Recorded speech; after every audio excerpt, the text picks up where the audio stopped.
السلام علیکم ورحمۃ اللہ وبرکاتہ۔ بسم اللہ الرحمن الرحیم۔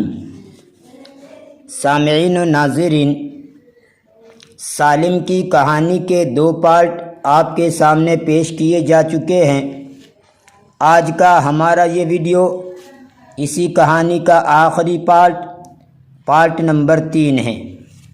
تو آئیے بلا کسی تاخیر کے ترجمہ شروع کرتے ہیں۔ وَلَكِنْ لَمْ يَتَقَبَّلْ سَالِمٌ تِلْكَ الْفِكْرَةَ مُطْلَقًا وَقَالَ هَلْ أَكْذِبُ لِأَنْجُوَ مِنْ عِقَابِ أُمِّي۔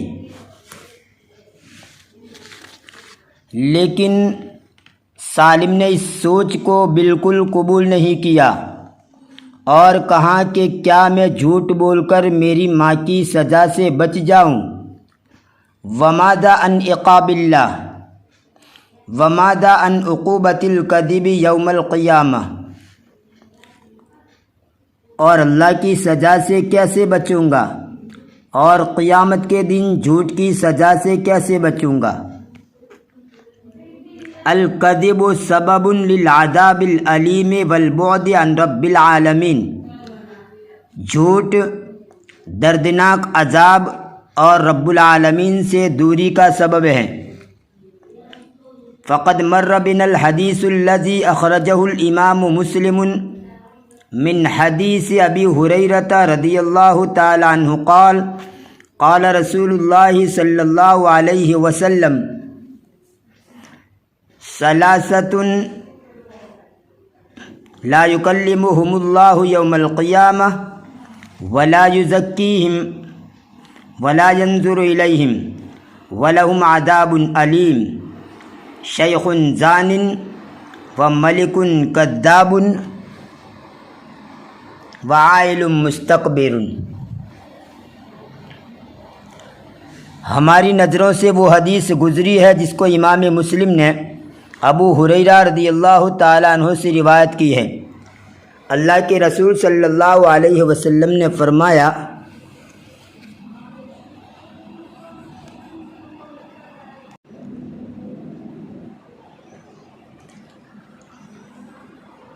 کہ 3 آدمی ایسے ہیں کہ اللہ تبارک و تعالیٰ قیامت کے دن نہ ان سے بات کرے گا اور نہ ان کا تزکیہ کرے گا، نہ ان کو پاک و صاف کرے گا اور نہ ہی ان کی طرف رحمت کی نظر سے دیکھے گا۔ نظر ینظرو کا معنی دیکھنا، نظر ینظرو سے، جیسے قرآن کریم کے اندر 30ویں پارے میں ہے افلا ینظرون الی الابل کیف خلقت، کیا آپ اونٹ کو نہیں دیکھتے، کیا وہ اونٹ کو نہیں دیکھتے کہ وہ کیسے پیدا کیا گیا۔ وَإِلَى السَّمَاءِ كَيْفَ رُفِعَتْ، اور آسمان کو وہ نہیں دیکھتے کیسے اٹھایا گیا۔ وَإِلَى الْأَرْضِ كَيْفَ سُطِحَتْ، اور زمین کو نہیں دیکھتے کیسی بچھائی گئی۔ وَإِلَى الْجِبَالِ كَيْفَ نُصِبَتْ، اور پہاڑوں کو نہیں دیکھتے کیسے ان کو کھڑا کیا گیا۔ أَفَلَا يَنْظُرُونَ إِلَى الْإِبِلِ كَيْفَ خُلِقَتْ وَإِلَى السَّمَاءِ كَيْفَ رُفِعَتْ وَإِلَى الْجِبَالِ كَيْفَ نُصِبَتْ وَإِلَى الْأَرْضِ كَيْفَ سُطِحَتْ، کیا وہ لوگ اونٹ کو نہیں دیکھتے کیسے اس کو پیدا کیا گیا، آسمان کو نہیں دیکھتے کیسے اس کو اٹھایا گیا، پہاڑوں کو نہیں دیکھتے کیسے ان کو کھڑے کیے گئے، اور زمین کو نہیں دیکھتے کیسے وہ بچھائی گئی۔ تو نظر ینظرو کا معنی دیکھنا۔ اب یہاں پر دیکھیں 3 کے بارے میں اللہ کے رسول نے یہ فرمایا ہے کہ اللہ ان کو نظر رحمت سے نہیں دیکھے گا۔ نوجوان اگر بدکاری کرے تو وہ برے کے مقابلے میں قابل تعجب نہیں، اس لیے کہ جوانی کے جوش میں آ کر آدمی ایسا کر بیٹھتا ہے، لیکن برے میں تو اس گناہ کا جوان جیسا محرک بھی نہیں ہے، پھر یہ حرکت کرتا ہے۔ ایسے ہی عام آدمی اگر جھوٹ بولتا ہے تو بادشاہ کے مقابلے میں قابل تعجب نہیں، اس لیے کہ وہ اپنے کسی بھی مفاد کو حاصل کرنے کے لیے جھوٹ بول دیتا ہے، لیکن بادشاہ تو حکومت کا مالک ہے۔ اور اسی طرح ایک غریب آدمی اگر تکبر کرتا ہے تو ایسی صورت کے اندر مالدار کے مقابلے میں قابل تعجب ہے۔ فقیر کا تکبر کرنا قابل تعجب، مالدار کا تکبر کرنا تو اتنا قابل تعجب نہیں جتنا کہ فقیر کا تکبر کرنا، اس لیے کہ مالدار اگر تکبر کرتا ہے تو ایک مال و دولت کا نشہ اس پر سوار ہوتا ہے، اور مال و دولت کے نشے کے اندر آ کر یہ غرور اور گھمنڈ کر بیٹھتا ہے، کیونکہ علم کا بھی گھمنڈ ہوتا ہے، مال کا بھی گھمنڈ ہوتا ہے، حسن و جمال اور خوبصورتی کا بھی گھمنڈ ہوتا ہے، ڈگری کا بھی گھمنڈ ہوتا ہے۔ تو یہ چیزیں ایسی ہیں کہ جو آدمی کے دل کے اندر تکبر اور گھمنڈ پیدا کر سکتی ہے۔ لیکن ایک غریب آدمی جن کے پاس پراپرٹی نہیں، کوئی ایسا محرک بھی نہیں ہے جس کی وجہ سے وہ غرور اور گھمنڈ کرے، اس کے باوجود بھی وہ گھمنڈ کرتا ہے، تو یہ اس کے لیے قابل تعجب بات ہے مالدار کے مقابلے میں۔ ثم افترق الصديقان واتجه كل منهما لداره، پھر دونوں دوست جدا ہو گئے اور ان میں سے ہر ایک نے اپنے گھر کا رخ کیا۔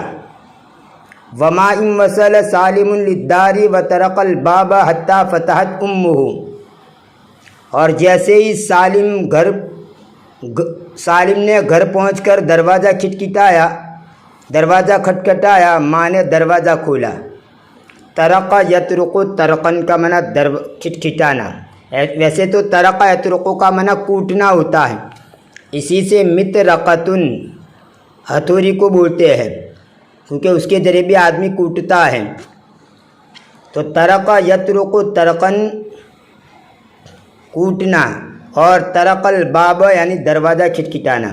دروازہ کھٹکھٹانے کے لیے ایک اور لفظ آتا ہے قرع، قاف را اور عین، قرع یقرع کا معنی بھی کھٹکھٹانا یا کھٹکھٹانا۔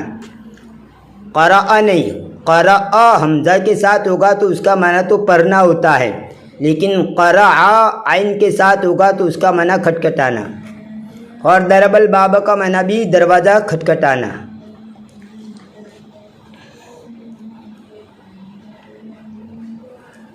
تأملته الأم قليلا مندهشة من ثيابه المتسخة، سألته عن البيض، میلے کچیلے کپڑے سے حیران ہو کر ماں نے تھوڑی دیر غور سے اس کو دیکھا، اس سے انڈوں کے بارے میں پوچھا۔ تردد سالم قليلا ماذا سيقول لها، هل ينفذ خطة سعيد ويكذب ام يخبرها بالحقيقة۔ سالم کچھ دیر پس و پیش میں رہا کہ کیا کہے اس کو، یعنی ماں کو کیا کہے، کیا سعید کے پلان کو عمل میں لائے اور جھوٹ بول دے، یا صحیح صورتحال کی ماں کو خبر دے۔ وفجأة ارتمى سالم في حزن أمه وأخذ يخبرها بكل ما حدث، اور اچانک سالم اس کی ماں کی گود میں پڑ گیا اور جو کچھ پیش آیا اس کی خبر دینے لگا۔ ارتما یرتمی ارتمان کا معنی گر جانا، ارتما یہ رما یرمی، اس سے بابی افتعال ہے، رما یرمی کا معنی پھینکنا، اور ارتما یرتمی اس کا معنی پھک جانا یعنی گر جانا۔ اور اخذ یاخذ کا معنی تو ہوتا ہے لینا پکڑنا، لیکن یہ اخذ یاخذ افعال شروع میں سے بھی ہے، اس کا ترجمہ ہوتا ہے کرنے لگنا۔ جیسے اخذ ینصر وہ مدد کرنے لگا، اخذ یضرب وہ مارنے لگا، اخذ یفتح وہ کھولنے لگا۔ تو یہاں پر اسی جیسا ترجمہ ہوگا۔ وَأَخَذَ يُخْبِرُهَا، اور وہ ماں کو خبر دینے لگا، بِكُلِّ مَا حَدَثَ ہر اس چیز کی جو پیش آئی۔ وَهُنَا احتضنته أمه بشدة وهي تقول الحمد لله أنك لم تكذب، اور یہاں ماں نے اس کو شدت سے اس کو گود میں لے لیا، یہ کہتے ہوئے کہ اللہ کا شکر ہے کہ تو نے جھوٹ نہیں بولا۔ وحمدن للہ علی سلامتی کا یا صغیری، اور اے میرے چھوٹے تیری سلامتی پر اللہ کا شکر ہے۔ سأعطی کا نقود نخرا لتذهب لشراء البید وسأعد لك الحلوى التي تحبها، ان قریب میں تجھے دوسرے پیسے دوں گی تاکہ تو انڈے خریدنے کے لیے جائے، اور ان قریب میں تیرے لیے وہ حلوہ تیار کروں گی جس کو تو پسند کرتا ہے۔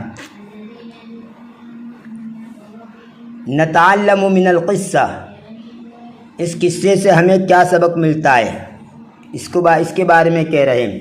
نتعلم من القصہ، اس قصے سے ہمیں سیکھنے کو ملتا ہے ان الکذب کذب ولیس للکذب الوان، کہ جھوٹ تو جھوٹی ہے اور جھوٹ کی کوئی قسمیں نہیں ہیں۔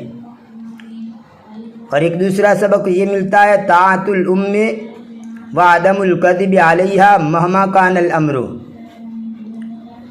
ماں کی اطاعت و فرما برداری کرنا اور ماں کے سامنے جھوٹ نہ بولنا، چاہے کچھ بھی معاملہ پیش آ جائے، مہما کان الامر، کچھ بھی معاملہ ہوئے۔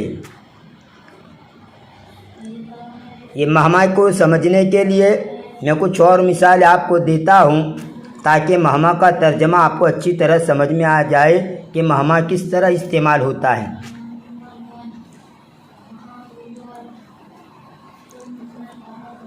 یجب علینا ان نحب کل الناس مہما اختلفت السنتهم وتباین دیارهم وتنوعت اطعمتهم، یعنی ہمارے اوپر ضروری ہے کہ ہم تمام لوگوں سے محبت کریں، چاہے ان کی زبانیں الگ الگ ہوں اور ان کے گھر رہنے کی جگہ دور ہو اور ان کے کھانے کی نوعیت ہم الگ الگ ہو۔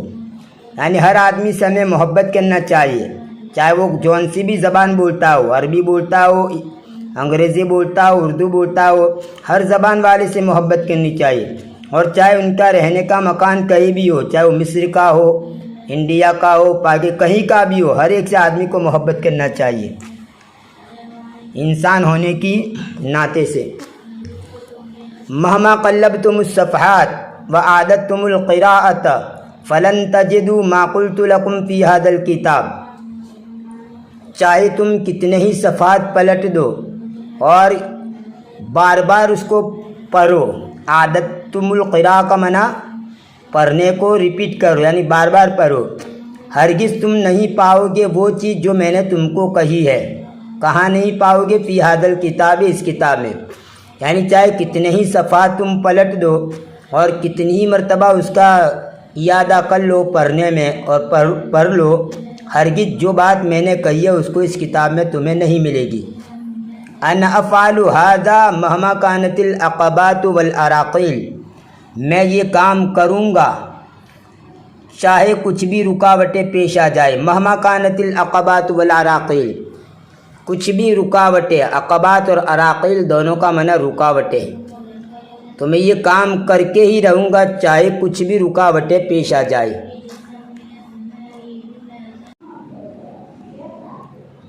ویسے ہی ان المسلم الحقیقی لا یرضی بدینہ بدیلا مہما اوتی الدنیا کلہ، یعنی حقیقی مسلمان جو ہوتا ہے وہ کبھی بھی اپنے دین کے بدلے میں کسی دوسری چیز کو پسند نہیں کرتا، چاہے اس کو پوری دنیا دے دی جائے۔ یعنی اپنا مذہب اسلام جو ہوتا ہے اگر اس کو پوری دنیا بھی دے دی جائے، صحیح معنی میں جو مسلم ہوگا وہ اپنے مسلمان ہونے کو نہیں چھوڑے گا، اپنے مذہب اسلام کو نہیں چھوڑے گا۔ اس کو آپ اس طرح کہیں گے ان المسلم الحقیقی لا یرضی بدینہ بدیلا مہما اوتی الدنیا کلہ۔ ان مثالوں سے آپ کو مہما کا استعمال اچھی طرح سمجھ میں آ گیا ہوگا۔ آئیے آگے چلتے ہیں۔ الصدق طریق النجات، سچائی نجات کا راستہ ہے۔ یعنی اس واقعے سے ہمیں یہ سبق ملتا ہے کہ سچی بات نجات کا ذریعہ بنتی ہے۔ رفض نصائح الآخرین التی ہی غیر صحیحۃ وعدم الاستماع لها، دوسرے لوگوں کی نصیحت کا انکار کر دینا، نامنظور کرنا جو کہ صحیح نہ ہو۔ یعنی اگر کوئی آدمی غلط نصیحتیں کرتا ہے، غلط بات کا مشورہ دیتا ہے تو ان باتوں کو ٹھکرا دینا چاہیے، نہیں ماننا چاہیے۔ جیسے یہاں پر سعید نے سالم کو مشورہ دیا تھا جھوٹ بولنے کا، تو اس نے اس کو مانا نہیں۔ تو جو رائے صحیح نہ ہو یا جو بات کوئی آدمی کہے وہ صحیح نہ ہو تو ان باتوں کو ٹھکرا دینا چاہیے۔ وعدم الاستماع، اور اس کی طرف کان نہیں دھرنا چاہیے۔ تو رفض نصائح الآخرین التی ہی غیر صحیحۃ وعدم الاستماع لہا۔ تو اس واقعے سے ہمیں ایک سبق یہ بھی ملتا ہے کہ وہ دوسروں کی وہ نصیحتیں جو صحیح نہ ہو اس کو منظور نہ کرنا، ٹھکرا دینا اور اس کو نہ سننا۔ اور آخری نصیحت ہمیں یہ ملتی ہے اس واقعے سے، یہ سبق ملتا ہے، امک اکثر الناس حبا لک وحرصا علی ما یہمک، یعنی تیری ماں لوگوں میں سب سے زیادہ ہے محبت کے اعتبار سے تیرے لیے۔ یعنی سب سے زیادہ اگر کسی کو محبت ہوتی ہے تو ایک ماں کو اپنے اولاد سے محبت ہوتی ہے۔ ماں کو اپنے اولاد سے جتنی زیادہ محبت ہوتی ہے، ایسا محبت کرنے والا دنیا کے اندر کوئی نہیں ہے۔ تو امک اکثر الناس حبا لک، تیری ماں تجھ سے سب سے زیادہ محبت کرنے والی ہے۔ وحرصا علی ما یہمک، اور وہ چیزیں جو تجھ سے تعلق رکھتی ہے اس کے اوپر حریص اور لالچی ہے۔ اہم یہم،